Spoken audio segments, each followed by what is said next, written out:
عالم نہ ہو وہ زندہ کہاں ہے، چلتی پھرتی میتیں۔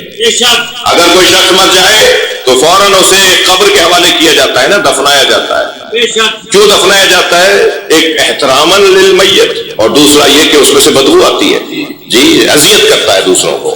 تو اگر کوئی مر جائے تو اسے قبر کے حوالے کرتے ہیں تاکہ اس کی بدبو سے لوگوں کو اذیت نہ ہو۔ مولا کے اس فارمولے کے مطابق اگر معاشرے میں کچھ مردہ گھوم رہے ہیں تو بدبو تو ان میں سے بھی آ رہی ہوگی نا۔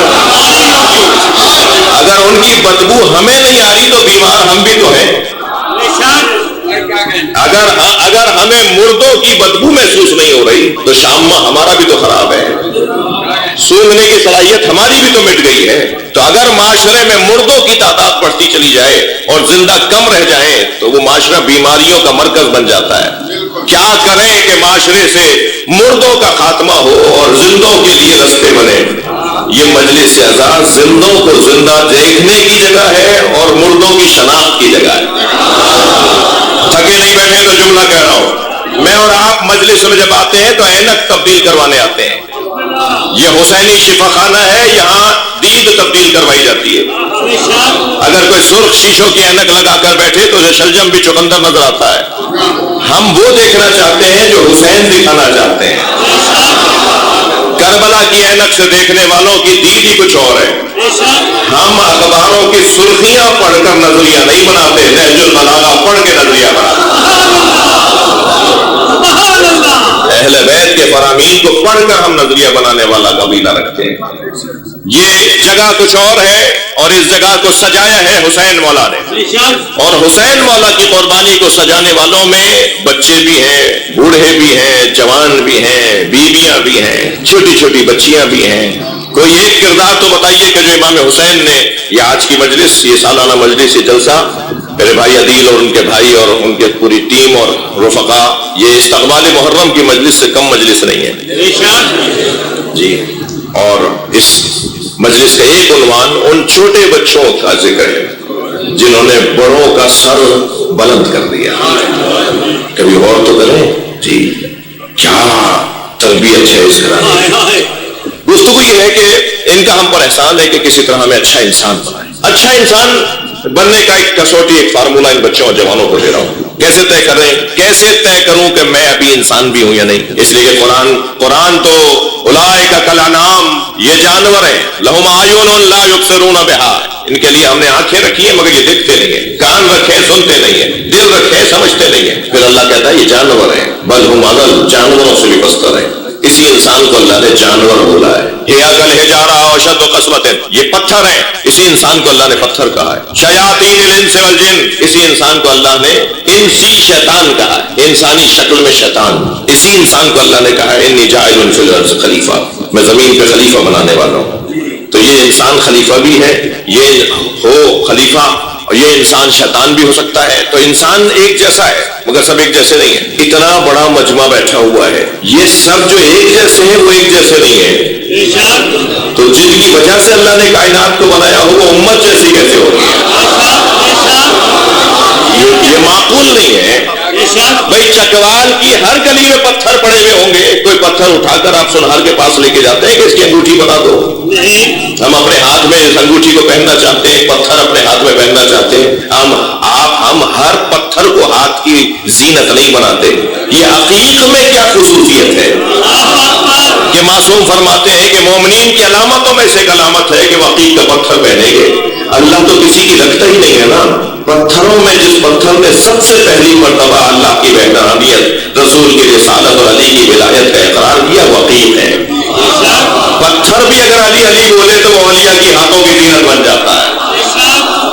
تو اللہ تو کسی کی رکھتا ہی نہیں ہے۔ جو جتنی محنت کرے گا، جو جتنی زحمت اٹھائے گا، اتنی اس کا مقام بلند ہوتا چلے جائے گا۔ اب ایسی کیفیت میں اس گھرانے نے ہمیں پتھروں سے نکال کر، حیوانوں سے نکال کر، شیطانوں میں سے نکال کر انسانوں کی طرف لانے کا جو اہتمام کیا ہے اسے کربلا کہا جاتا ہے۔ باب مصائب نہیں ہے لیکن صرف میں اپنے مدعا کو اور بہتر کرنے کے لیے مثال دے رہا ہوں۔ کربلا کے میدان میں یزیدی لشکر کا سپاہی کہتا ہے کہ میں نے 10 یزیدی سپاہیوں کو حسین کی تلوار کے نیچے دیکھا اور حسین نے قصدن انہیں جانے دیا۔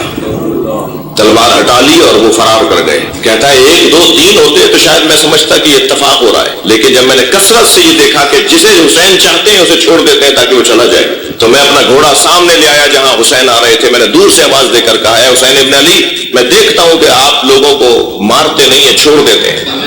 چند لوگوں کو میں نے ایسے دیکھا ہے کہ گویا آپ نے ارادتاً انہیں چھوڑا ہے. تو وہیں سے بے ساختہ مولا حسین کے لیے وہ کہتا ہے کہ حسین نے مجھے جواب دیا کہ اس کی نسل میں مومن آنے والا تھا. کیا کرامت ہے، کیا بڑے لوگوں کا گھرانہ ہے. یہ لوگ ایسے ہی ان کے دیوانے نہیں ہیں جی. یہ حسین مولا، ادھر مولا کائنات امام حسن مجتبی، کوئی ایک ہستی جس کو ہم دیکھتے ہیں، جس کے بارے میں غور کریں دل کرتا ہے بس اسی کے ہو جائیں، اسی کے ہو جائیں. ایسا گھرانہ. سیدہ اللہ عقد پڑھا رہا ہے مولا کائنات سے عرش الہی پر. فاطمہ بتاؤ میں تمہارا مہر کیا رکھوں؟ خوشی کا موقع ہے، ان کے خوشی ملتی ہے تب بھی یہ ہمیں یاد رکھتے ہیں. فرمایا فاطمہ بتاؤ تمہارا مہر کیا رکھوں؟ جواب دیا سیدہ نے بابا کی امت کی بخشش. میں اپنے بابا کی امت کو جہنم میں نہیں دیکھنا چاہتی. یہ گھرانا. مثالیں بہت سی ہیں. اصل مضمون یہ کہ انہوں نے اچھا بڑے لوگ، معصوم ہستیاں، ان کی بات سمجھ میں آتی ہے کہ کس انداز سے انہوں نے ہمارے لیے اپنے آپ کو قربان کر دیا. لیکن اس گھرانے کے چھوٹے چھوٹے بچے، مصائب کا باپ نہیں ہے مگر ہاں ہے بھی. دامن نہیں چھوڑ رہی تھی جناب سکینہ امام حسین کا. بابا کچھ دیر میں بچے مر جائیں گے، پانی چاہیے. بابا میرا جگر کباب ہے. امام حسین نے ہاتھ پکڑ کے خیمے کے پیچھے لے گئے، ایک پتھر ہٹایا، تازہ پانی ابلنے لگا. اب میں سوچ سکتا ہوں کہ پیاسی بچی کو تازہ پانی نظر آئے تو اس کا کیا حال ہوگا. جناب سکینہ کے قدم بڑھنے لگے تو عقب سے حسین کی آواز آئی، پھر بابا کی نانا کی امت کی بخشش نہیں ہوگی. تم اگر پانی پی لو گی تو نانا کی امت کی تجارت کا سامان نہیں ہوگا. سلام ہو اس 4 سالہ بچی پر. بڑھتے ہوئے قدم رک گئے، مڑ کے بابا کو دیکھا اور کہا بابا میں پیاسی رہوں.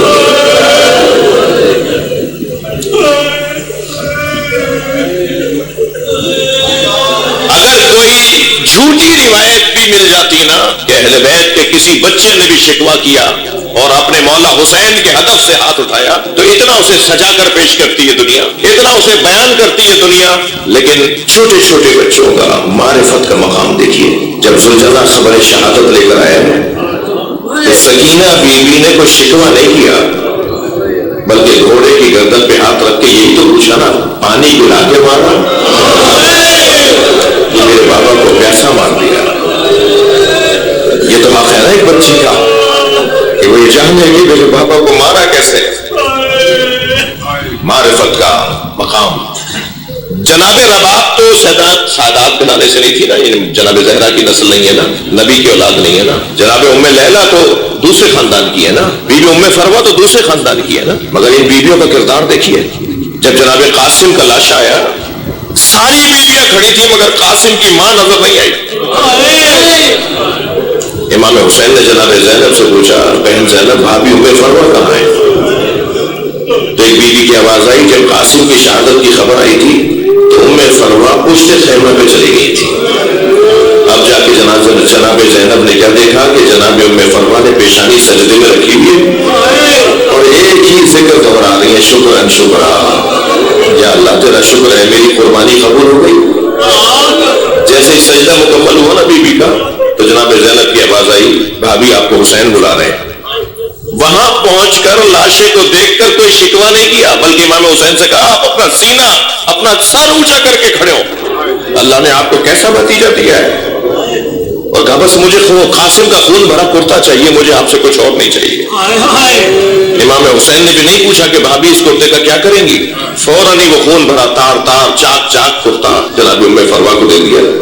بیوی اسے خیمے میں لے کر اپنے خیمے میں لے کے رکھ دیا. عصر عاشور خیمے لوٹے کہ قافلہ عاشور کے بعد اسیر ہوا، کوفہ شام گیا، زندان میں رہا، زندان سے اسیری سے رہائی ملی. اور جب یہ اسیری سے رہائی پا کر جانے لگے تو ہر بیوی نے اپنی اپنی گٹھڑی اٹھائی ہوئی تھی. جناب ام فروا نے اپنی گٹھڑی سینے سے لگائی ہوئی تھی. یہ قافلہ شام سے کربلا، کربلا سے مدینہ آیا تو بار بار کہنے لگی میرا اونٹ جنت البقیع لے جاؤ. اور جب جنت البقیع پہنچی نا تو قبر امام حسن کے برابر میں بیٹھ کے گٹڑی کھولی، کرتا نکالا، خون بھرا کرتا امام حسن کی قبر پہ پھیلا دیا، اور بس ایک ہی جملہ کہا، آپ کے بچے نے وفاداری کا حق ادا کر دیا۔ کیا بیٹیاں